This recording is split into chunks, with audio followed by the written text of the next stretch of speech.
Hariom friends, कैसे हैं आप लोग। फ्रेंड्स, आज जिस टॉपिक पे हम आपसे बात करना चाह रहे हैं ना, उस टॉपिक को थोड़ा ध्यान से समझने की कोशिश करिएगा। देखिए, आप लोग ना सब भगवान के पीछे ऐसे भाग रहे हैं जैसे कोई रेस लगी हो। क्या इतना भागने के बाद भी भगवान मिल गए आपको? तकरीबन लोग कहते हैं, तकरीबन, कि हमने बहुत सारे भागवत, राम कथा और भी बहुत सारी कथाएं सुनी। जब उनसे पूछो कि आपको शांति मिल गई, इतनी सारी कथाएं सुनते हो आप, कहाँ कहाँ जाते हो कथा सुनने के लिए, कि आपको शांति मिल गई? कहते हैं नहीं, ऐसा तो कुछ नहीं है। इवन जो लोग कथा करते हैं उन लोगों से भी, कुछ लोगों से हमारी बात होती रहती है, तो उनसे भी हम कई बार पूछते हैं कि आप लोग कॉन्टिन्यूसली इतनी कथाएं करते हैं, जाप करते हैं, इतने यज्ञ करते हैं, पता नहीं क्या क्या करते हैं, तो क्या आपको शांति मिल गई? कहते नहीं, ऐसा कुछ नहीं है। देखिए, हम ये नहीं कहते कि कथाएं ना सुनिए या कथा ना करिए, वो आप करेंगे और आप सुनेंगे भी, सुनते रहिए, करते भी रहिए, सुनते भी रहिए। लेकिन उसके अगर आपको शांति नहीं मिल रही है तो कोई और रास्ता भी खोजिए, देखिए आपको कैसे शांति मिलती है।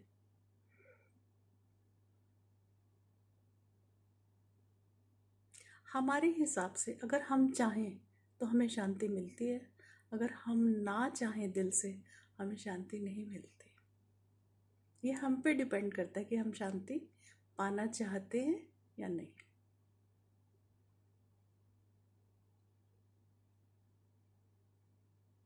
देखिए, एक एक चीज़ और, जैसे कहते हैं कि अमीर लोग हैं, वो लोग बहुत पूजा पाठ करते हैं या दान देते हैं, तो उनको इसलिए उनको जल्दी भगवान मिलते हैं। ऐसा नहीं है। गरीब भी उतना ही पूजा पाठ करता है जितना अमीर लोग करते हैं, शायद उनसे ज़्यादा ही करता होगा, लेकिन फिर भी वो बेचारा गरीबी में टाइम काट रहा है। देखिए, हमारे हिसाब से ग्रुप में या पब्लिकली कहीं भी पूजा पाठ किया जाए तो वो इन्जॉयमेंट है, वो आपके मन को शांति नहीं देगा, वो सिर्फ कुछ पर्टिकुलर टाइम के लिए इन्जॉयमेंट है।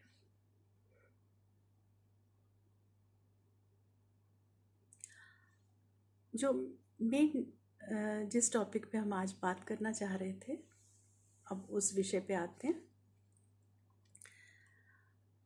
देखिए, सतयुग में भी बहुत कुछ हुआ।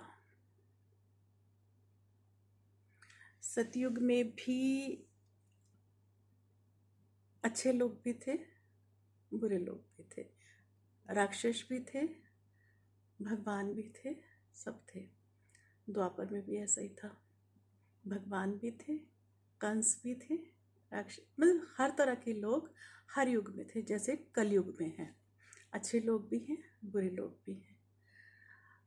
मेन बात जो हम कहना चाह रहे हैं कि आप लोग आज भी भगवान को उसी रूप में ढूंढ रहे हैं। देखिए, भूल जाइए सतयुग, भूल जाइए द्वापर युग, क्योंकि आप लोग उस युग में नहीं रह रहे हैं, आप लोग कलयुग में रह रहे हैं। तो कलयुग के हिसाब से भगवान को खोजिए ना। लेकिन आप लोग अभी भी भगवान को धनुष बाण के साथ, बांसुरी के साथ खोज रहे हैं। भगवान को पैंट शर्ट में क्यों नहीं खोज रहे? भगवान को कुर्ते पजामे में क्यों नहीं खोज रहे?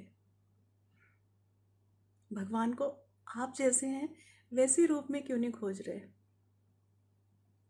माता को भी आप वही बहुत सारी भुजाएं, त्रिशूल जैसे रूप दिखाते हैं, उस रूप में आप लोग ढूंढ रहे हैं, एक सिंपल लेडी के रूप में क्यों नहीं ढूंढ रहे?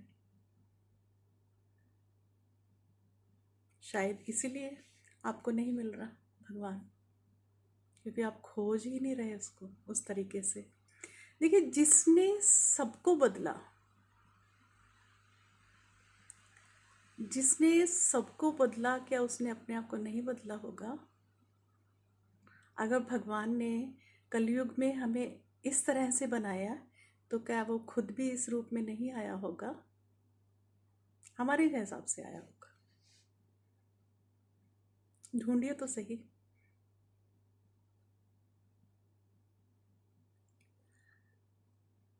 भगवान आपके आसपास ही घूम रहे हैं,